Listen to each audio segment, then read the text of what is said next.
Warning.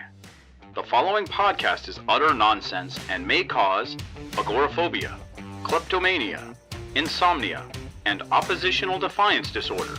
We are required by law to provide you with this disclaimer for hazardous materials.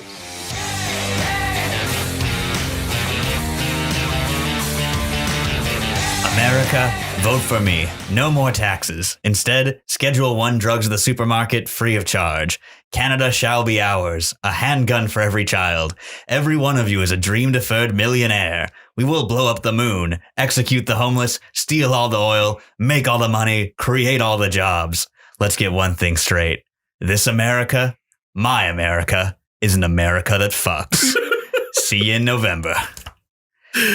This bit of dialogue is coming from I Pledge Allegiance to the Mask. Apparently, this is by Christopher Cantwell and Patric Reynolds. It is, it's so good. It is so good. And we are Hazardous Materials, last week's comics this week. And my name's Casey Johnson. With me as always, Gideon Gonzalez. We do our little bit here reading about comics from last week. Bring it forward this week, a day before the new stuff comes out. And of course, throw in any comic and comic related news out there for you that caught our interest. We were reading The Mask right before we started recording, and we couldn't stop laughing at this monologue. So we had Gideon do it as a cold open. Our first cold open. Yes. Episode 14, first cold open. It's such a good monologue. And it gets worse. Yeah. We had so much more to say. It gets so much worse. So that's from the bearer of the mask in the series is Dean Abner, who is a very milquetoast, bland, back of the pack politician who stumbles upon the mask. As you do. And turns him into a populist madman. And it's so well timed. Yes. And that's his opening campaign video after he gets the mask. And what was that one guy says? I don't care what race he is under that mask. If it's white, though, that's best. Yeah. There's a whole sequence where it's going through like the news talking heads reactions. Mm-hmm. And one of them is saying, well, the polls are saying that a reaction like a extreme reactionary might be appealing to voters. And he's leading the charge. And the other guy says, that's just because every other candidate has been brutally murdered. Welcome to the mask. It is interesting timing about this because there's I hate to talk about rumors, but this one is just so well timed. Apparently, Jim Carrey is being sought at to do a follow up for the mask. I'd be interested in seeing that happen. Yeah. I mean, so the Mask movie is fun, but it's not the Mask movie I would want, but I understand why the decisions were made, and it's a wildly popular movie. It's far more popular than the comic ever was. And we talked about the differences between the movie and the comic before. Apparently Mask is a big thing here. I'm a big Mask fan, so I'm going to push for that anytime I can. But I mean, Son of the Mask, though. Yeah, that's what we're wondering why Dark Horse has been like getting cold feet about the whole Mask property. Because it's been 17 years, I think, since Joker Mask. And that was probably Jamie Kennedy putting that one into a grave. Yeah. Oh, Jamie Kennedy. But now he's back. And I wonder if this is going to be like a new stream of Mask related comics. I hope so. Mask Mania is back. The 90s are alive. So this was a Mask. I Pledge Allegiance to the Mask number 2. Moving right along, we're talking now flash forward number 3. Yeah. Once again, very fun issue. Very fun issue. I enjoyed it. And we were introduced to the Justice League of Vampires. Yes. Nice bunch of people. Spittle there. Wally West has to team up with That World's Arsenal, who's a vampire hunter. Yes, who quickly dispatches the Flash. And you see Flash thanking him, you know, in typical I'm dying vampire fashion. Flash. Yeah, the vampire Flash. Yeah. And that's when we get the new byline that Wally's now telling people, I'm the fastest man in the multiverse. Yes, good. That's our Wally West. Put that respect on my boy. Right there. We should do an episode where we're wearing Wally t-shirts. I mean, I have a Wally t-shirt. And I don't. You fool. I know. And that's on me. My favorite bit about this issue, though, was that the way Wally dispatches of the vampire Batman is he shoves him into the Batcave's atomic pile, which is designed to look just like the one from the Adam West Batman show. And he gives him credit. It's like, there's no way that's going to take him out. But damn, he's going to be living in pain until someone decides to go get him. I just wish he dropped the iconic line from the first episode of Batman 66. What a way to go. See, you picked up on that and I didn't. Of course, then I haven't seen that episode in decades. I'm a massive Adam West Batman fan. I've watched the whole series through at least 3 times. Did you also keep track of Mayor West and Family Guy? My favorite scene was his cat launcher gun. Who is Adam Wee? When he runs out on his light bright, spelling his name. So we're still following our good buddy Wally as he's trying to redeem himself, and I guess running into Arsenal, the very guy that he killed in that miniseries. I really not a big fan of. Yeah, we're not talking about it. We're talking about the fallout from the book, but we're not going to talk about the book itself. We're not going to talk about what came before because. When I saw the cover of this, or when I saw the solicitations of this, I thought maybe they were going to bring Arsenal back, but I guess it's a little too soon for that. Yeah, they also they do kill off Roy Harper, Vampire Hunter. Yeah. I guess that's the way it's going to be for poor Roy. He's just going to catch a bullet blade, arrow, or any other nastiness. Slash. You got slashed this time by Batman, right? Yeah. Vampire Batman gave him a good cut across the chest. Yeah, comic style. You don't really see how deep the injury is until our boy Roy dies. It's bad. Yeah, it's always bad when someone screams afterwards. Oh my god! So yeah. What else did we pull from this? What's the name of the overarching guy that's making this all happen? The Tempest Fuginot? Yeah. There was something he said at the very end of this about the fact that he was trying to make a hero, and this was like a first for him. Yeah, he's like, I've seen many things in my time as Tempest Fuginot, but never the birth of a hero, or something along those lines. That's a good McKellen you got going on. Thank there. you. Now we've casted that role. Moving on, we're going to talk about the question. I did not get a chance to read this one, but you got it. A really cool mainstream Black Label book, which I really appreciated, which is what I want from the imprint in general, is just doing high caliber creators on smaller characters that might not otherwise get attention. So in that vein, we have the question written by Jeff Lemire, one of my favorite current writers, with pencils by Dennis Cowan, who famously drew the question back in the 80s, and with inks by his pretty regular partner and one of my favorite artists, Bill Sienkiewicz. Sienkiewicz. I've come to have a love-hate relationship with Sienkiewicz. I dislike what he did. I've already said this a million times. You know what I'm talking. I'm going to go into a big long spiel about Sienkiewicz hate love. Well, you do get a good amount of this trippy Sienkiewicz stuff where there's a sequence where Vic Sage is put under the influence of some drugs, so you get a nice weird trippy page of that. We're gonna have our own. Was it that? Sienkiewicz did that thing in Moon Knight called Scarlet. Yes. How trippy that one was. Every time you say trippy and Sienkiewicz, I always think of that issue, that stained glass Scarlet thing of Moon Knight. As much as we've talked about it, you know what? Here's what I'm talking about, and here's the cover first. Stained glass Scarlet. That thing's beautiful. It's one of my favorite pieces he's done. Yeah. But so here, Vic Sage is, and I appreciate this, very, very much an objectivist character as envisioned by Steve Ditko when he created him. He's an ass. Oh, yeah. He is very much, his opening line is like, there is a right and there is a wrong. And if you don't know which is which, you're probably on the wrong side. And he's a very hard line, and he will not compromise, and he will not understand a shade of nuance. He's Rorschach. I mean, Rorschach's the question. Yeah, you're right. That's what he is. I haven't read all of it, but my favorite issue from the O'Neill Cohen run on the question is where he actually reads a copy of Watchmen and basically comes to the conclusion that Rorschach sucks. He's like, man, I should try to be like all intense and intimidating like that. And he gets his ass beat. And so. Well, there is no gray area with Rorschach. I should have put that two together. But then again, I mean, the Watchmen was supposed to be the Charlton characters. Yeah. And also some elements of Justice Society.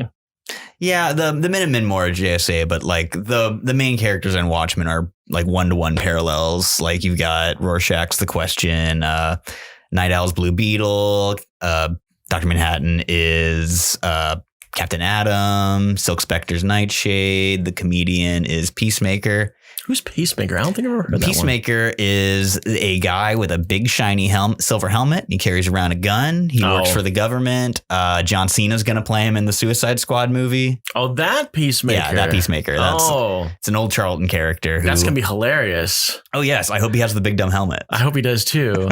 And while... That reminds me of Bullet Man. I've said many dumb things in my day, but I've never done something as dumb as write a think piece about how Rorschach is what Batman would be like in real life. It's like, no, you hacks. He's the question. They're two different characters. It's very clearly not a Batman. Hindsight is 2020. So I guess you liked how this whole thing ended up. Yes, it was a really good like noir take on the character. I mean, obviously it's going to be, but I mean, Vic Sage questioned it in a solo series is something we haven't seen in a very, very long time. Yeah. Wow. He handed it off to Renee Montoya about 10, 12 years ago?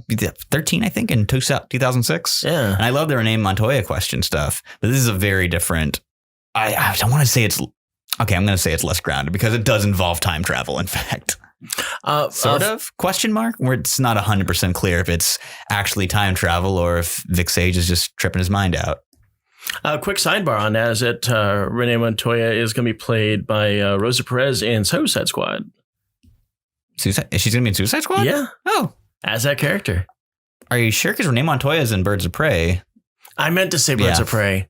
There we go. I'm sorry. I knew that, but she's not going to be the question, which is a little disappointing. Yeah, I mean, they're both group things from DC. Yeah, and they both have Harley Quinn in them. Exactly. So you can see my easy confusion on that one. But yeah, I mean, she's just playing a cop. She's not doing a whole question routine. One thing I did like is they brought back the guy who taught the question how to fight, Richard Dragon.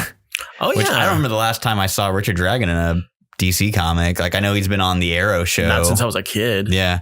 But he's here. He's very old and decrepit and in a wheelchair. Was he a Charleston character? I don't think so. He seems like he would be.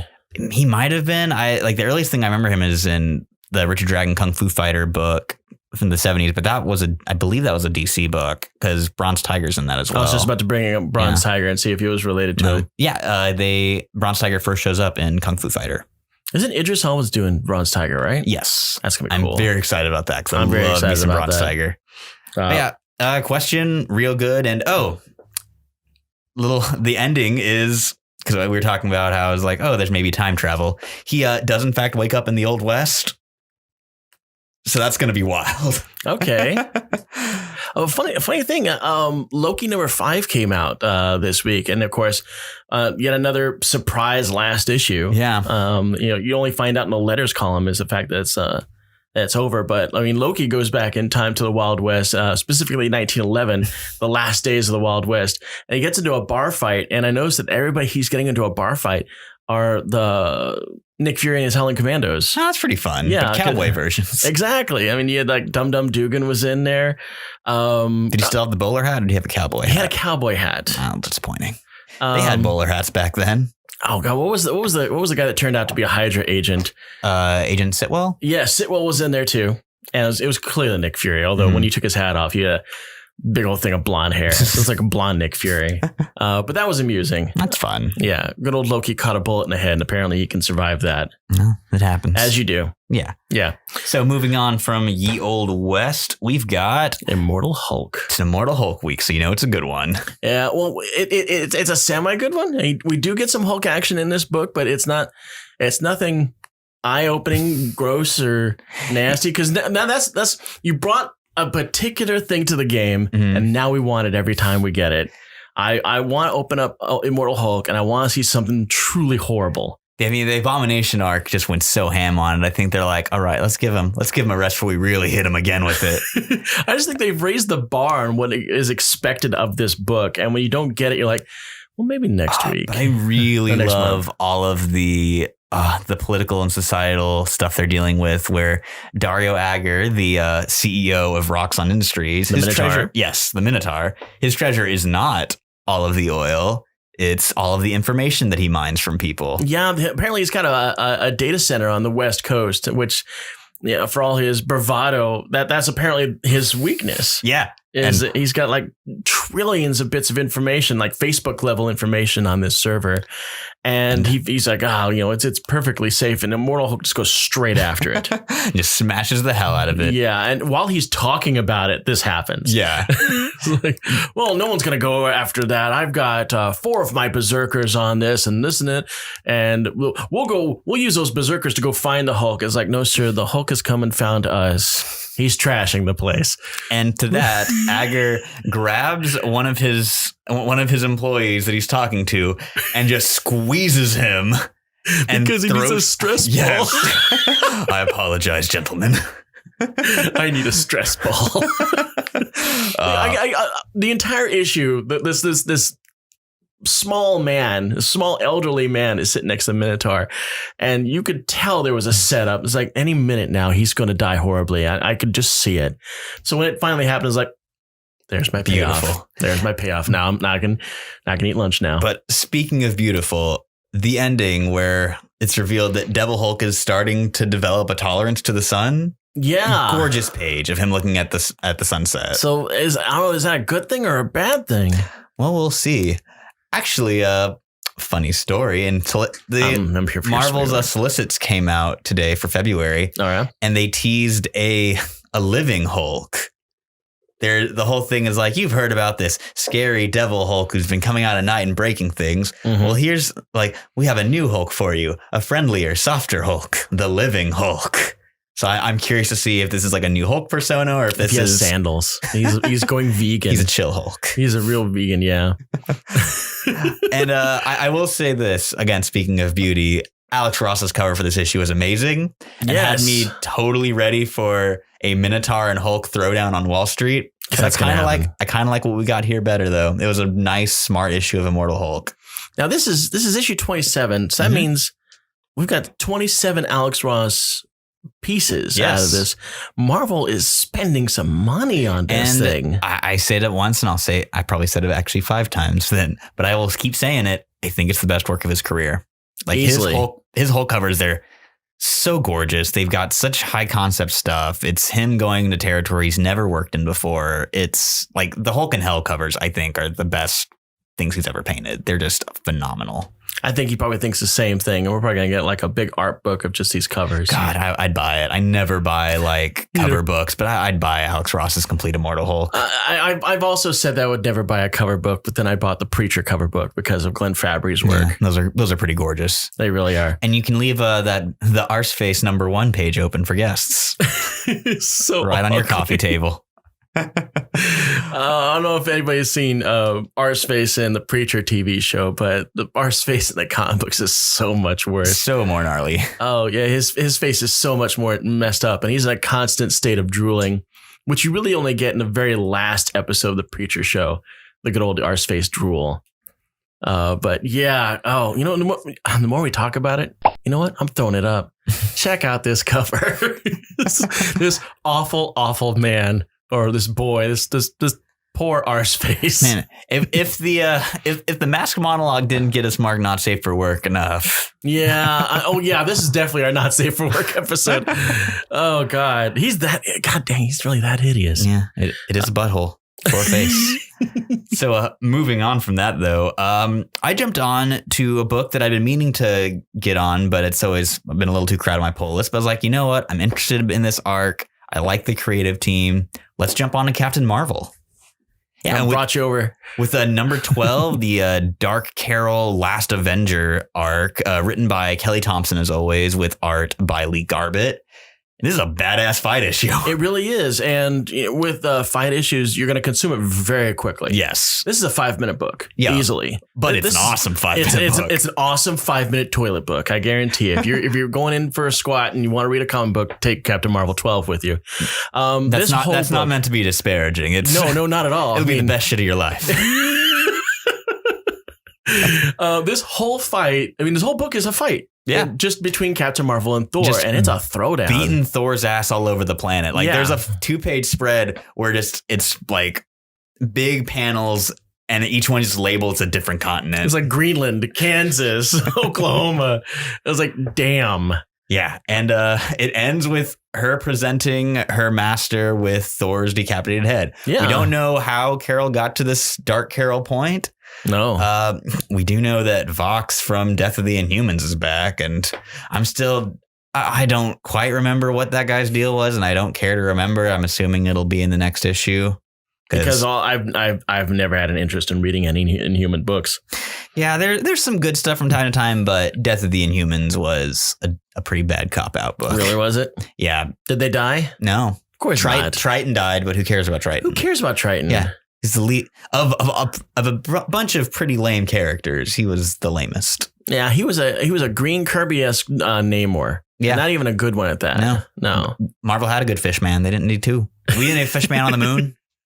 Marvel knew what it was doing. It's like, okay, we got two Kirby-esque fishmen. Get rid of the green one.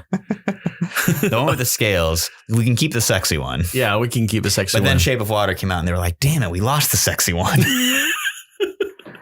Who would have thought the debate over the sexy scale of Fishman on Marvel would be a thing? But yeah, Captain Marvel 12 was a badass opening issue, and I'm hooked. I'm on board. It's going on my pull list. Yep. I definitely like the costume that they've got on here. And for a while, I thought this was going to be like some kind of a mind control / Dark Phoenix kind of thing. But it seems that it's really Carol being forced into an ugly situation, doing what she has to do. Yeah. Tearing off Thor's head. Yeah. And apparently getting rid of Mjolnir somehow. Yeah. She just decked Mjolnir and punched it into space. Yeah, so, did you really think I wouldn't be able to bring back my hammer? He's like sitting there for a while. It's not coming back. Goes, how did you do that? I think she warped it. Yeah, I just think she punched it like clear across the universe. This is going to be a good run. I'm really excited about this. And it's a cold open, just like what we did earlier. I mean, right from page 1, it's Danvers just boom right into the fight. No explanation of why she's dressed like this, looking like this. It's just fight time. Oh yeah, yeah. So what a way to open an arc. We've also got the penultimate. I can never say penultimate. Thank you issue. It's like ultimate with a pen. I know. Oh, penultimate. Oh, my brain you fixed my brain, Gideon, right You're here. Welcome. Glad to see my English majors doing good work. Next to the last issue of Gwenpool. This is interesting. Of course, this book is just one gigantic joke, but they get really creative with it. It's a really fun joke. Yeah, because she's being pursued by the Immortal Hulk because she did not plan ahead very well. And she can't really fight it. So what does she do? She reaches into the different versions of herself from various different books, from Howard the Duck to Champions, to West Coast Avengers, to Superior Spider-Man. Yeah. And which one was, there was like, one of them was like a good 3 inches taller than her and worked out more. That was the Superior Spider-Man one, I believe. Yeah, just like just big woman type. And it's clear that they're poking fun at this because they seem like this.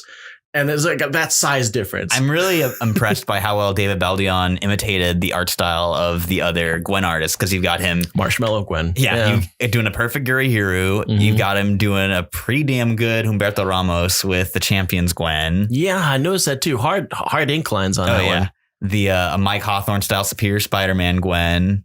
And I can't remember who drew those issues of Scotty Young's Rocket Raccoon that Gwen showed up in, but it's I know what you're talking about, but I have no idea who did it. The one they call Harley Gwen because she was all guns. 4 out of 5 Gwens don't use guns. Guess which one I am. And they, of course, Leah Williams comes with great little quick captions for every single Gwen. Like the Superior Spider-Man Gwen, as you mentioned, is the works out all the time one. The Champions one, who does unfortunately meet her bitter end to the Immortal Hulk, is a hot dog hoe.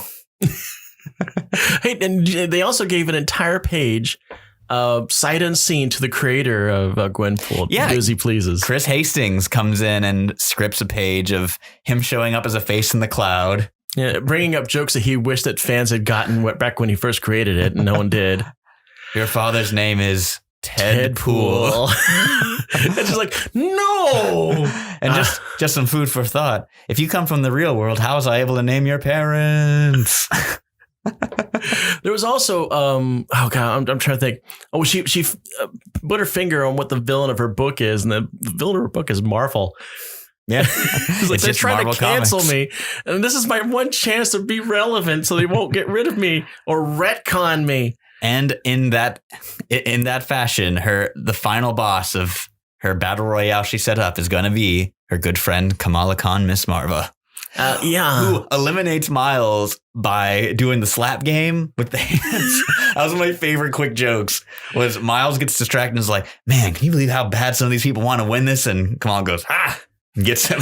You know what I have to say about this? Even though this book is obviously one big 5-issue gag. A fun, silly time. I'm actually become personally invested because I feel bad the fact that no one's reading her. And she talks about why no one's reading her, when people were reading her and they liked her and when they didn't like her. And if this doesn't sell enough, I'm not going to come back. I'm like, I don't want you to go away. Well, that actually makes a perfect segue because she expresses those exact concerns in Deadpool #1. Which came out by Kelly Thompson, who did Captain Marvel, and with one of our personal favorite artists, Chris Bachalo. And I missed this one. Yeah, it was real good. I really wanted to get it, but when I was getting my digital comics, it was not available for whatever reason. Fool. I know. I feel bad about it. So when we came in here and you were reading it, I was like, well, I guess I'll read the Captain Marvel one and not that. So in this, Deadpool is hired to kill the King of Monsters. As you do. Yes. And he runs afoul of Elsa Bloodstone, who, as she puts it, you're not paid to kill monsters. You're called to call monsters. I love Elsa Bloodstone. Next Wave is one of my all-time favorites. Oh, same. And I wish there was some way that we could bring back that. If just not listening to Aaron Stack completely shame on flesh bags. Oh, he... I don't know if you heard about this. He's getting a 2-issue mini for the 2020 event with Iron Man. Is he going to shame flesh bags the entire time? Who's to say? But he is wearing his Next Wave outfit in it. So. Oh, that's awesome. But yeah, so Deadpool and Elsa team up to kill the King of Monsters, which leads to Deadpool becoming the new King of Monsters. And as the new king, he gets a lot of demands put forth at him. But the one that's most relevant is Gwenpool shows up with her baby land shark Jeff from West Coast Avengers. Oh, another Kelly Thompson joint. There's a stuffed toy in the making. Oh my right god, there. yeah. You think Baby Yoda's going to demand plushies? Give me a goddamn Jeff the land puppy. I want my Baby Yoda and I want my shark dog. And so she brings Jeff to Deadpool because she's worried about her book end. She's like, yeah, I've only really got like one issue left, and I don't want anything to I think he'll be safer with you because there's no way a Deadpool book is ending. And so she leaves her dog with him. That's smart. It's really a sweet, sad little page. A little cross-pollination there. Exactly. So, yeah, we're getting Deadpool attempting to be a king, kind of failing miserably in Deadpool fashion. Yeah. With gorgeous Chris Bachalo art because I know you know this. I don't know if a lot of our viewers do, though. The man was born to draw crazy monsters. He has those little sweet Tim Burton tentacles all up in there. And he is definitely a kaiju-friendly artist. Oh, yeah. Yeah. And I'm very excited about this book. I've been a Deadpool skeptic for the last couple years, but I'm jumping back on with this one. I added it to my pull list. I was, too. And I stopped reading Deadpool for a while, even though I was heartbroken when I heard that Deadpool Spider-Man was being canceled. Mm-hmm. I feel like I need to go back and read that entire thing. Because bromance. You really just need to read the Kelly issues. Just the Kelly issues? Yeah, I think it starts to lose a little steam once he leaves. Who writes after him? I think Robbie Thompson. It did you know what? No, do read it and spend money on it because it'll make Rob Liefeld mad. Did you hear about the whole Major X thing with that? All I know is that Major X came. It was a miniseries. People hated it. Now we don't never see it again, and no one's ever referenced it. Yeah. So before the miniseries came out, though, the artist who's I can't remember who was drawing because I wasn't reading the book at the time for Spider-Man Deadpool. It's like number 47. Slipped in Major X in a background panel, just like to fill out some space. And so a lot of people were like, "Oh, this is Major X's first appearance," and Rob Liefeld did not like that and threw a fit on Twitter about it. Really? Yeah. Just because he's like, "No, my creation first appears in this book, not this one. No. And I was not anymore." It's like, the people have spoken, Robster. This is a $40 comic now. Which I think since the Major X hype has died down, it's down to being like a $15 book comic at best. Got some X books now. Yeah, if I say Deadpool's a good transition to the X universe. It is a good transition. So we'll start with Excalibur, which I liked the first issue, but I didn't love it. Mm-hmm. I really, really dug this issue. Because of it's all about Yes. Who is not normally a character I particularly care about, but I really like what they're doing. He's got his own book. Yeah, with his relation to mutant magic. Mm-hmm. And that the reveal that the villains of this book are former Apocalypse cultists. Yeah, apparently that's what happens when you get druids involved in a Marvel X-Men universe. Yeah. Apocalypse made them. I like the I like the good invisible druids that help out Betsy, and then you've got Apocalypse being like, oh yeah, I know those guys. They used to worship me, and then I discarded them because they started to believe that humans could be equal to my greatness. I just didn't get around to smiting them. So Apocalypse created a problem for the X-Men. Yeah, it only took a couple of months to do it too.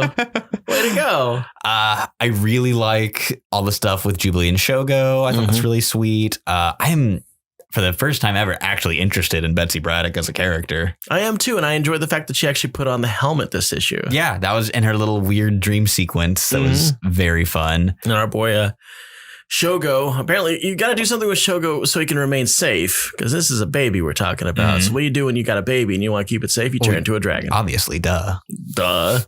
So that's what I would do. So when they dragon, they cross over into Avalon, and upon entrance, Shogo turns to a dragon, and that's our last page cliffhanger. That's our last page cliffhanger. Now, as much as we liked Excalibur, Marauders is so much better. Oh God, Marauders rules. Marauders is so good. I actually, Marauders made me have to go and look up somebody on Wiki, because I had completely forgotten about Christian Frost. Oh yeah, he popped back up in the last Iceman series. Part of that was Emma gets Bobby to help her get her brother out of a jam, and so he gets kind of brought back into the fold. I remember Christian from way back in the Emma Frost miniseries, where he was basically one of the few people in the Frost family that actually had ethics. Yeah. Yeah. He wasn't a mutant. He was the only son. He wanted nothing to do with the business. He just wanted to be left alone. And they did some almost some real world damage to Christian, because apparently Daddy Frost is not a big fan of the gays. Yeah. And he put him into one of those Christian conversion therapy camps, which damaged him further. I forget. He was actually Christian was actually connected to another character that was a big in the Marvel universe, and I read the name, but it didn't ring a bell. But when I read the name, it had a link on it. So I think I need to go back and relearn that and try to figure out who he's connected to. But apparently, he is now a mutant. Yeah, and he's part of the Hellfire Club. And he's got really cool powers. He basically can solidify psionic and astral energies. That's cool. Fun frosty powers. Yeah, I mean, that's pretty much what Psylocke does with whole swords and stuff like that, but he's got it in spades. I'm kind of curious to see where that goes. Yeah, I hope he pops up. I also like that there are slots for, was it bishops and knights? Yeah, we still have the jury still out on who the black bishop and knight and who the red bishop and knight are. Yeah, it didn't even occur to me that Kate Pride now is going to have to bring in some of her fellows in there. I liked, there's the opening letter where it talks about from the FBI, where it's like, here is the mutant thing, and talks about the Marauders. And then it's like, surely this boat with 2 Omega level mutants is mostly just a show of force. And I was like, damn, they really do got 2 Omegas on the team. That was an eye opener for me. I was like, that makes complete sense why Iceman, Storm are there. I love Storm is constantly having clouds be over them, so that makes tracking them harder. And it didn't even occur to me that there are both water-based abilities. Oh, yeah. And then you got Pyro. Bad choice, Pyro. Oh, Pyro gets the worst tattoo. Oh, my God. Pyro decides it's tattoo time. Nobody wants to get the tattoo. You find out that Storm has a version of tattoos. She will never get a tattoo. I mean, she is a goddess. She doesn't need them. Yeah. And you see Kate Pride getting something on her wrist. They don't show you. But then, boy, Pyro, screw it. Gets a black skull tattooed over his face. Yeah, it's awful. It is really awful. And it just tells me that Pyro's probably going to die. Yeah, Pyro's probably going to die and get his body rebuilt so we don't have to look at that tattoo. And he's going to be angry because his tattoo didn't carry over. You watch that. We're going to have a show in like 3 months time where we're going to be talking about freaking his Pyro's tattoos gone. Related to the bad decisions, a tweet I saw point out that like, man, so you're not allowed to smoke in a Marvel comic. You can damn sure get blitzed. Oh my God, there's everyone in this book is drinking constantly. Like, and they're smoking weed off camera. Which, yeah, I mean, they're pirates, you know. Yeah, you should do that. It's weird seeing Kitty Pryde like knocking back a bottle before getting some knuckle tattoos and stealing a coat. Which a very cool red piratey coat. It's very I really like that outfit. Yeah. Looking like who had the red outfit in Sgt. Pepper's? God, it was John George Lennon? Harrison? Or it was Harrison. He had the hat. Yeah. Yeah, she's got that big old Sgt. Pepper jacket now. Yeah, because I believe Lennon had the yellow one. Yes. Yeah, you're right.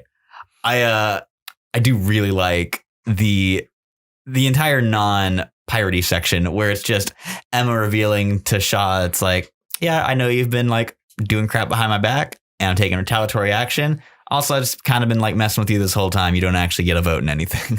Yeah, I mean, she goes the 9 yards on messing with Sebastian Shaw the entire book. He deserves it. I mean, just when you think, oh, yes, I've done this and undermined you, Sebastian Shaw, what do you think? Good. I'm glad you think that because I've done this now.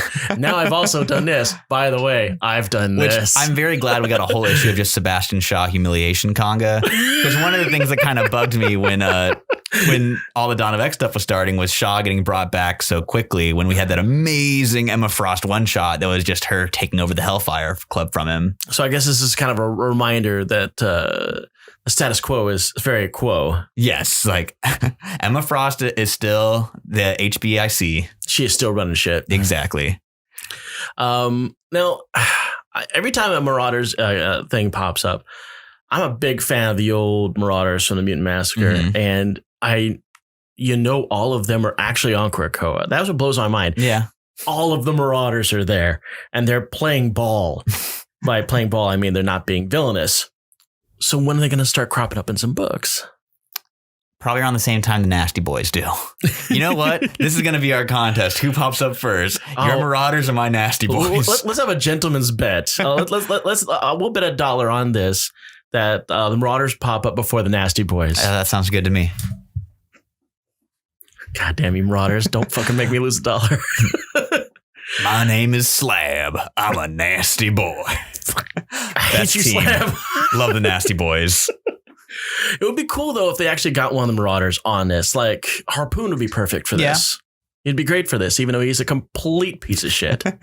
I mean, the Marauders really are pieces of shit. They did, in fact, kill a ton of innocents. Yeah, they're these not nice guys, and they killed mutant people. They 100% deserve the multiple deaths they got. And this is actually not the first time that the Marauders were actually brought in by the X-Men and said, hey, listen, we're going to give you a pass. During the 198, the Marauders came in an issue and said, hey, listen, we need your protection. It's like, okay, yeah. Also drawn by, I was thinking about X-Men 198, the Chris Pacello stuff that was called Marauders. No, this is back when there was only 198 mutants. The post M-Day stuff, which I'm really, really curious when that's going to pop up in Dawn of X. Because it's mentioned as like one of the kind of catalysts that led to Moira enacting this plan. But when are they going to bring Scarlet Witch to task? Good point. I have Scarlet Witch on my X-Men villain shelf because she is the single biggest killer of mutants. She's a problem. Yeah. And what's the score on this one? Is she Inhuman or is she mutant this time?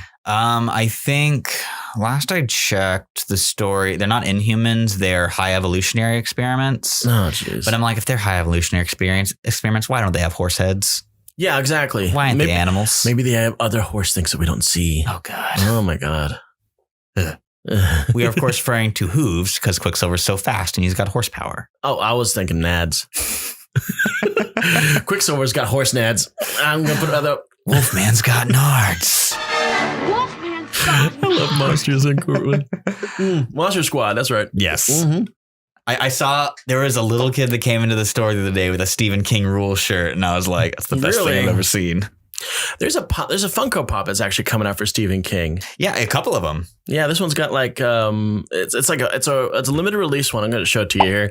And like the top part of his head is all covered in blood, like Carrie style. Yeah. I thought that was kind of cool. There was that one. There's a non-bloody one, and then there's one that's his cameo from It.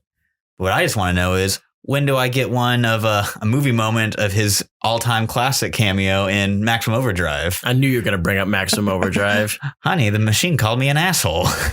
You know, that movie screwed me up as a kid. Let me tell you. Just because there was like an unwritten rule in movies for quite some time that you didn't show gruesome child death on screen. It just didn't happen. And so the Maximum Overdrive comes up and the cement pile flattener goes out onto the baseball field and flattens a kid. And I'm like, that's horrific. I can't deal with that. My brain's melting. There was also an unspoken rule to not put the Green Goblin's face on a truck, but Maximum Overdrive was all about breaking down those traditional rules of cinema. It was going to push that rule. And that was the main villain thing, was that freaking Green Goblin thing. It was like a toy truck. Of all the random faces to put on that, I wonder if they actually got Marvel's permission to do that. I believe they did. I mean, like, they would have had to. Because it's not like a generic goblin. Like, it's like, you can see the picture. It's got the big old, it's got the hat. It's got the ears, the eyes. It's the Green Goblin. It's Norman Osborn's face. It really is. There's all it's missing is the weird horizontal cornrows. Oh, man. Norman Osborn, I tell you. Are we going to be sitting on Red Goblin for a while? Do you think that's going to get some legs on it? Oh, he's just got a one shot, so. Yeah, I think they're really going to stick with that for a while. And they're doing they're doing a little one shot collecting some key appearances for characters, and Red Goblin's first appearances in there. So yeah, because now he's complete batshit with that thing. He's got a big dumb tail. Oh yeah. I'm sick of Carnage. Sick of that dude. You know what? I wish we could fly him up into orbit and tear him in half. We'll talk about how much we hate Carnage after these messages.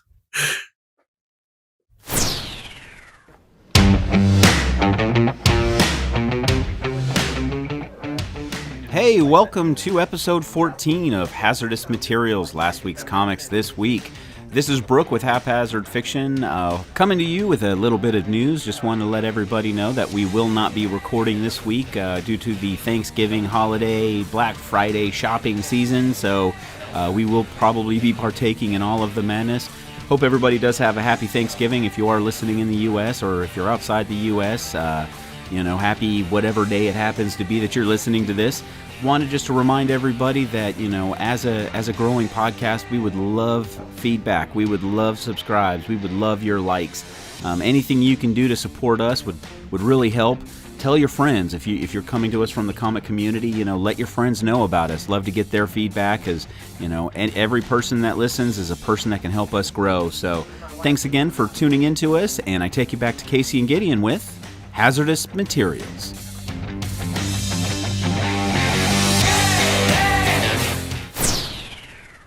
So, welcome back. So, my first bit of news probably could have been folded into just the comic reviews, but it's kind of indicative of a bigger problem I have with modern comics. So, in the last 2 weeks, we've seen the completion of two major event comics from Marvel and DC. On the DC side, we had Event Leviathan wrap up last week. Okay. And on Marvel, we had Absolute Carnage end. Fork that. Yeah. Here's the thing that makes you mad. Neither of them had real endings. I hate fake endings. Yeah, I really hate miniseries that end just to set up another miniseries. When Event Leviathan, they reveal who Leviathan is. It's we might have brought it up. It's Mark Shaw Manhunter. But anyways, yeah. Non-event. Moving on. Yeah. And with that reveal, they're like, then check out Leviathan Ascending. It's like, oh boy, I get to read 6 issues about Mark Shaw, a character who I only know exists because he popped up in Ostrander Suicide Squad. Yeah, exactly. And he did do really well in that. I think he got his butt kicked in that. Yeah, because he was part of a crossover with Checkmate as well. Mm-hmm. But yeah, so that was lame. I was like, wow, glad I wasn't particularly invested in Leviathan, which, actually, funny story, was spoiled by the Jimmy Olsen issue that came out a month before it, but not like directly spoiled. There's a scene of Jimmy driving by a movie theater with a megaphone yelling out, "It was Manhunter! Manhunter!" That's meta as hell. Yeah, delightful. A+ Matt Fraction. And Absolute Carnage ends with Venom kills Carnage again, thank God. But it awakens Null, who makes a big old symbiote dragon and is flying to Earth. And it's like, oh boy. Okay, so I'm going to go on the record on this one. You know about my absolute distaste for Carnage. Mm-hmm. Null ain't that far away from that. Yeah, Null sucks. Null sucks. Null real bad. Yeah, that's we don't need that. Stop trying to make Null happen, Donny Cates. He's not going to happen. No one gives a crap about this. You can't even explain the way he looks, for God's sakes. I mean, look at this guy. He's got a spider on his chest. Why? No, it's not a spider. It's a dragon. It's a dragon. That's horse shit, Cates. Dumb. Is it Coates? Cates? Cates. Yeah, Cates. I got it right. I was so mad when I opened up Silver Surfer Black. I was like, remember that sweet Tradmore artwork. Been waiting for a while for a new project from him. And along comes Cates. Yeah, stupid Null. Sick of that guy. And I thought maybe Absolute Carnage would be the end of it. I thought, cool. He's going to kill Carnage and maybe kill Null. But no. Null is like, let me get into my Pinto and drive on down there very slowly. So probably like in a year or something, we'll get Null ascending or something equally dumb. So that's what I was getting ready to say. Whatever next project Cates is on, are we going to take another gentleman's bet and see when Null's going to show up? That's a sucker's bet, sir, because he's going to show up. He popped up in Guardians for like one panel. I guess tied in Wraith. Do you remember Wraith from Annihilation Conquest? Yeah. He's a symbiote. Really? Yep. Lame. Yep. Super lame. I like Wraith. He had that cool man with no name poncho. Space ghost cowboy. Yeah, and then that weird worm gun. And what was up with that thing? I was like, oh, cool, Wraith's back. And then it's tied in a Null, and I'm like, well, this is garbage. Okay, so now so is Cates a garbage writer? Or is that a garbage creation? I don't like calling writers garbage. I do. If Rob Liefeld writes anything, it's garbage. Because Donny Cates has actually done a bunch of stuff I really enjoy. I love God Country. I love Redneck. Baby Teeth is really, really good. I love his Doctor Strange run. It's just, I don't know. I don't like his big blockbuster comics. I still have a vendetta against Vendetti. It's still a big Vendetti's Freedom Fighters has been really good. So even... That's because he's got no one's great work to completely ruin. And Exo. Is Exo real good? Yet again, not really great work that he needs to ruin. He's a ruiner. He's a ruiner of good things. I'll never get over that. He's on his redemption course. Is he? Yeah. He's got a while to go. I mean, I still don't like his Hawkman run, but... He needs to do a one-shot where he brings back the different Lantern Corps he completely ruined. I think all the Lantern Corps are mostly back. I remember... Blue? Hal and Pals brought back the blues, I believe. They brought back the blues? Yeah, I know at the very least St. Walker has his ring back. I knew that. Yeah, I'm fairly certain the whole Blue Corps. Well, I mean, the whole Blue Corps was like 5 people, so. Yeah, I know. But did they redeem the Indigos for their betrayal during that new Gods crossover? I don't think so. Yeah, see? I think we're just kind of that was Venditti too. I think we're just kind of in pretend it didn't happen territory. One of those retcons, kind of like that time that Harley Quinn absolutely did not create a video game that killed children. Yeah, we just don't talk about it. We don't talk about that because it's not supposed to have happened. That's what happens when you give a big character who is on a redemption spike over to a completely new writer and say, "Here, do a one shot and just go with it." And then the editorial, just like how angry I was last time, editorial dropped the bag. Clearly dropped the bag on that one. I mean, Harley wasn't really on a redemption streak at that point. She was in Suicide Squad taping the Joker's face to Deadshot. Yeah, but it was the low point of her character.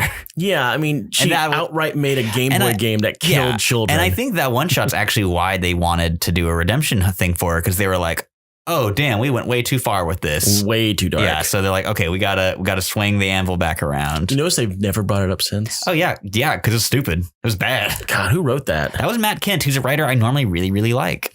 He did a really good Martian Manhunter book a few years back. He's been writing Exo Man of War lately, and that's been phenomenal. You know, I'm not going to blame Kent. I'm going to blame Kent's editor for not telling him what to do. And that definitely feels like a dumb editor idea from on high that got pitched to a then new writer. I'm actually going to dig deep, and I'm going to find out who was the editorial on that. Who okayed this? We're going to point fingers at this. Is going to be like Avengers 200 all over again. Oh God! We're going to find out the culprit. Damn it! So, moving on from this onto actual comic news. Onto actual news. We were going to be on rant on that one. I was like, so yeah. I got beef with miniseries that just lead to other miniseries. I got beef, but you know what doesn't have beef? A 4th Star Trek film. Woo! By my man Noah Hawley of Fargo and Legion. I love Fargo so much. This makes up for him losing that Doom project that he was supposed to do over at Fox. Oh God! And what what I can't even say the word I want to associate with the Doom movie that did come out. Who wrote that crap? Oh no, Doctor Doom, not. I thought you were talking like Doom. No. I mean, there is only Doom. Doom.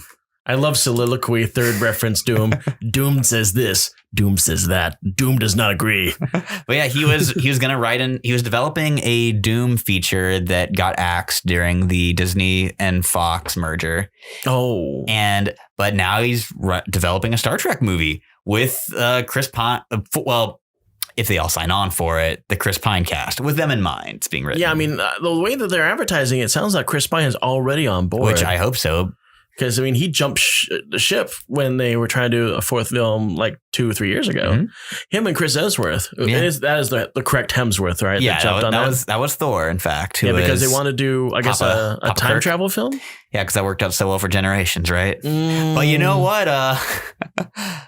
Two of the best Star Trek movies, First Contact and Voyage Home, are two of the best Star Trek movies. Yeah, I mean, God, if you'd actually show me the script for Voyage Home like nowadays, sight unseen, and tell me that was going to be one of the best Star Trek films ever made, I would have called you an effing liar. And that's not just like a backhanded compliment of like, oh, there are worse Star Trek movies. Like, no, Voyage Home is legit great. Voyage Home is awesome. They saved the whales. And they went back in time. And it's got one of my favorite gags of all time when Scotty is like, computer, oh, you use the mouse. How quaint. Computer. And then, of course, the transparent aluminum. That's transparent aluminum. Are you going to mess with the time stream? How do we know he didn't invent it? Nuclear vessels. Walter Koenig is a comedic genius. We're getting into dangerous territory of just quoting Voyage Home now. We could do that for a while. But yeah, showrunner for two of my number one favorite show, Fargo, and then Legion, which recently ended and is good high concept sci-fi. Fargo season 1 is probably one of my all-time favorite runs. Just I love the idea of the confident hitman pushing the narrative. Yeah. And that's exactly what Billy Bob Thornton was. It's my favorite Billy Bob Thornton performance. Same mine. Yeah. Absolutely. Did you watch seasons 2 and 3? I watched season 2. I'm actually 3 episodes into season 3. Oh, they're both real good. Yeah, they're real good. Because it's been sitting on the back burner because I'm consuming all this media. Oh, there's too much. I mean, I've got 6 streaming services that I'm subscribed to, and I've just added Disney to it. So I got all this media to consume. So poor Fargo has been sitting on the back burner for quite some time. See, I a millennial, have friends who have different streaming services, and we just have a cabal of password sharing. Ah, yes. And this is the reason why I don't pay for comic books on the regular, and you do. See, exactly. Our money is all hedged in different things. I got my priorities straight. This is the reason why you map out our comic stuff and I map out our new stuff, because this is where we throw our money. And speaking of throwing money. Yep. Joker. Yeah. Crossing $1 billion. First R-rated movie to do so. Yeah. Highest R-rated movie ever, bypassing our good friend Deadpool by quite a bit. Mm-hmm. So what are we going to do with this? Well, apparently they're doing a sequel. Todd Phillips said that he's developing one. I've been seeing some back and forth on this because I know there was a lot of buzz about him. Somebody saying that he was going to do it. Mm-hmm. And I know Warner Brothers wants some more of that fat Deadpool sized cash.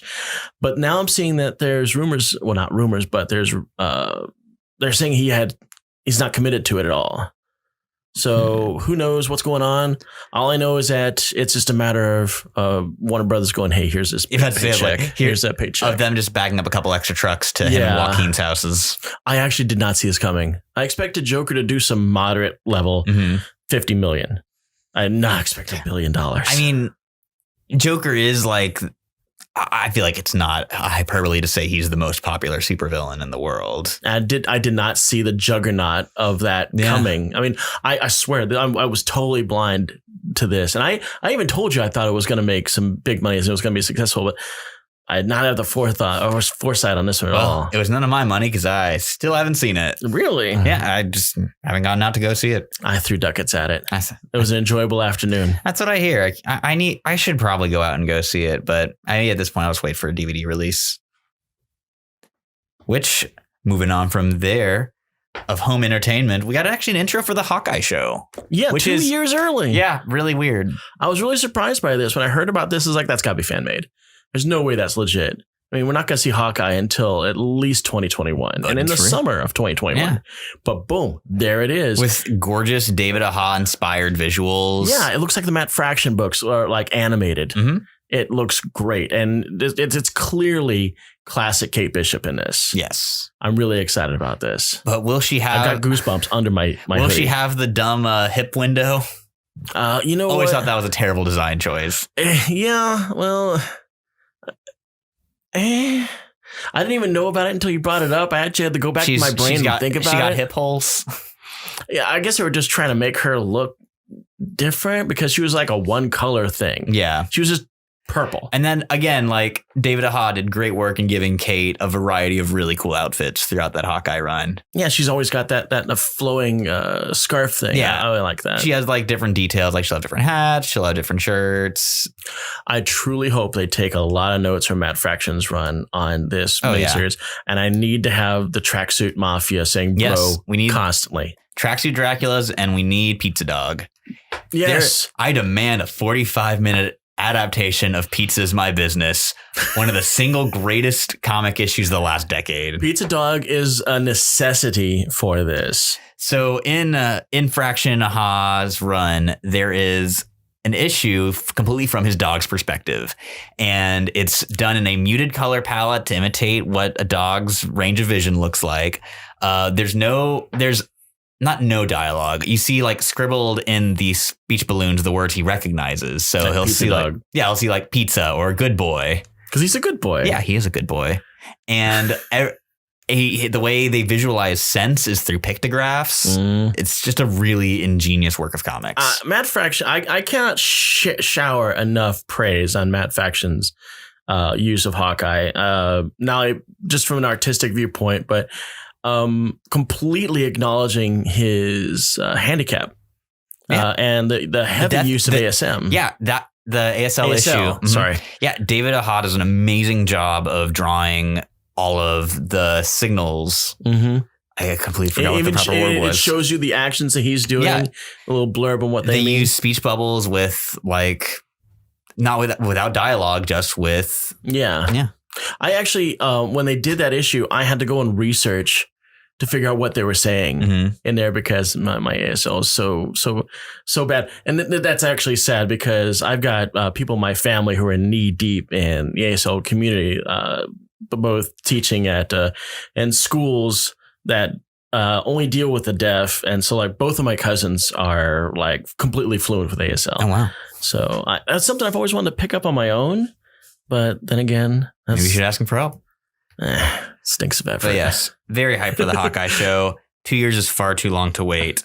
But Moon Knight, another Disney Plus show. A little cross-pollination. Have maybe a stealth first showing up in the Blade movie? Oh, I think they're going to go beyond that. I mean, Moon Knight started off as a werewolf hunter. Yeah, he fighting werewolf by night. So I'm thinking maybe we're going to have a little bit of werewolf action in the Blade movie. I just think they've all said that these Disney Plus shows are going to be cross-pollinating into, God, I use cross-pollination way too much, into the movies with a frequency, and I guess this is our first example of that. Yeah, I'm really excited about it. Can't wait to see him demand Dracula to give him his money.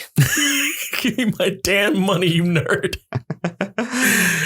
You know, that's a good example. You know what? We gotta show that gag. Go on, put up the gag there. I love arrogant drunk Moon Knight. What was that other one?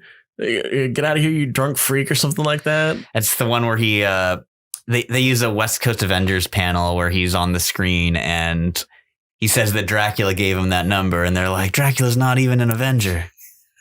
It's the Moon Knight needing drunk asshole. Needing his money from Dracula is a quality editing running gag.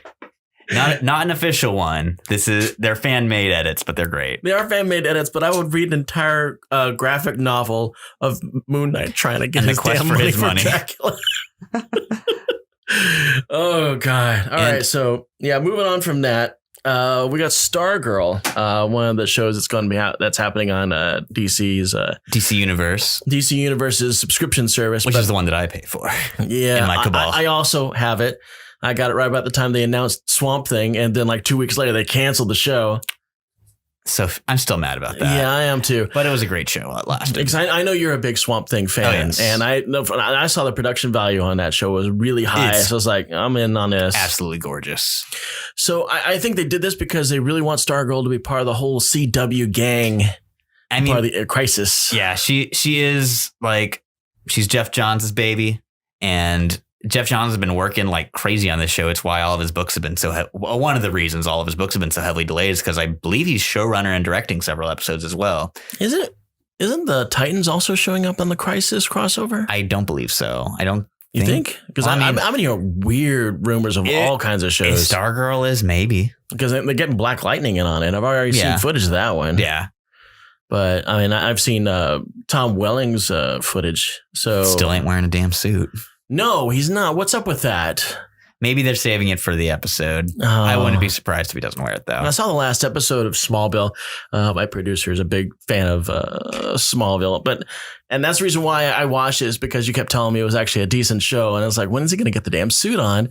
And when he finally does, it's like the last 5 seconds. And it's animated on. He doesn't even really Tom wear Welling it. didn't wear it. Bastard. I was let down. But yeah, I blame you.